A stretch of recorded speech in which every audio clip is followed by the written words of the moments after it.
മഹാരാഷ്ട്ര സർക്കാർ രൂപീകരണത്തിൽ ബി.ജെ.പിയുടെ നിലപാട് അത് അന്തിമമായിരിക്കുമെന്ന് ഏക്നാഥ് ഷിൻഡെ തന്നെ പറയുന്നു. ബി.ജെ.പിയുടെ തീരുമാനം അന്തിമമായിരിക്കും, അതിന് വഴങ്ങുന്ന ഒരു നിലപാട് ഇപ്പോൾ അദ്ദേഹം എടുത്തിരിക്കുകയാണ്. മുഖ്യമന്ത്രിയുടെ കാര്യത്തിൽ നാളെ നടക്കുന്ന യോഗത്തിൽ അന്തിമ തീരുമാനമുണ്ടാകുമെന്നാണ് അറിയുന്നത്. അർജുൻ പീതാംബരൻ വിവരങ്ങൾ നൽകും. അർജുൻ, ചില അസ്വസ്ഥതകളോ തർക്കങ്ങളോ ആശയ ഭിന്നതകളൊക്കെ ഉണ്ട് എന്നിങ്ങനെ വാർത്തകൾ വന്നിരുന്നു. പക്ഷേ ഏക്നാഥ് ഷിൻഡെ അതിനെ തള്ളിക്കളയുകയാണോ? ബി.ജെ.പിയുടെ ഒരു അന്തിമ തീരുമാനം അത് ബി.ജെ.പിയുടെ തന്നെ ആകുമെന്നതിൽ എല്ലാവരും ഒരുമിച്ച് അംഗീകരിക്കുകയാണ്?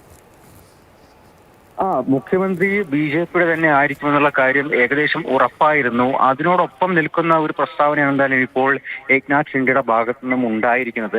കഴിഞ്ഞ ദിവസം ഡൽഹിയിൽ വെച്ച് നടന്ന യോഗത്തിൽ നിന്ന് അദ്ദേഹം പിണങ്ങിപ്പോയി എന്നുള്ളതടക്കം റിപ്പോർട്ടുകൾ വന്നിരുന്നു. അതിനുശേഷം അദ്ദേഹം മുംബൈയിലേക്ക് പോയി. പക്ഷേ അദ്ദേഹത്തിന്റെ ഔദ്യോഗിക വസതിയിൽ നിന്നും അദ്ദേഹത്തിന്റെ ഗ്രാമത്തിലേക്ക് അദ്ദേഹം പോയിരുന്നു.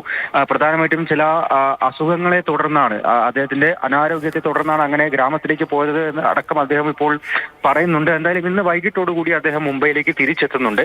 നാളെ നിർണായകമായിട്ടുള്ളൊരു മഹായുതി യോഗം മുംബൈയിൽ വെച്ച് ചേരുന്നുണ്ട്. ആ യോഗത്തിൽ മുഖ്യമന്ത്രിയെ തീരുമാനിച്ചെടുക്കുമെന്നുള്ള കാര്യമാണ് അദ്ദേഹം പറയുന്നത്. നേരത്തെ തന്നെ ഇക്കാര്യം അജിത് പവാറും വ്യക്തമാക്കിയിരുന്നു. അതായത് ബി.ജെ.പിയിൽ നിന്ന് തന്നെ മുഖ്യമന്ത്രി ഉണ്ടാകും, മറ്റ് 2 മന്ത്രിമാർ സഖ്യകക്ഷികളിൽ നിന്നായിരിക്കുമെന്നുള്ള കാര്യം അദ്ദേഹം വ്യക്തമാക്കിയിരുന്നു. അതിന്റെ തീരുമാനം നാളെ വൈകിട്ടോടുകൂടി തന്നെ ഉണ്ടാകും.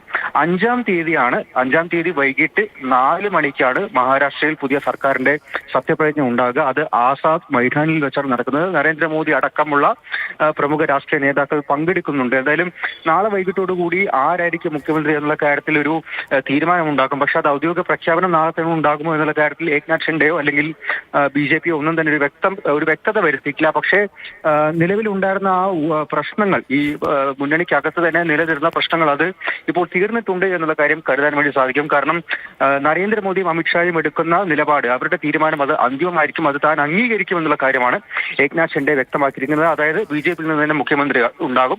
അത് പക്ഷേ മഹാരാഷ്ട്രയിലെ മുഖ്യമന്ത്രി അത് ബി.ജെ.പിയിൽ നിന്ന് തന്നെയായിരിക്കും. ദേവേന്ദ്ര ഫഡ്നാവിസിന് തന്നെയാണ് സാധ്യത എന്ന് മനസ്സിലാക്കുന്നു. ബി.ജെ.പിയുടെ തീരുമാനം അന്തിമമായിരിക്കുമെന്ന് ഏക്നാഥ് ഷിൻഡെയും അറിയിച്ചതോടുകൂടി ആശയക്കുഴപ്പങ്ങൾ മാറുന്നു എന്നാണ് മനസ്സിലാക്കുന്നത്. അർജുൻ പീതാംബരനാണ് വിവരങ്ങൾ നൽകിയത്.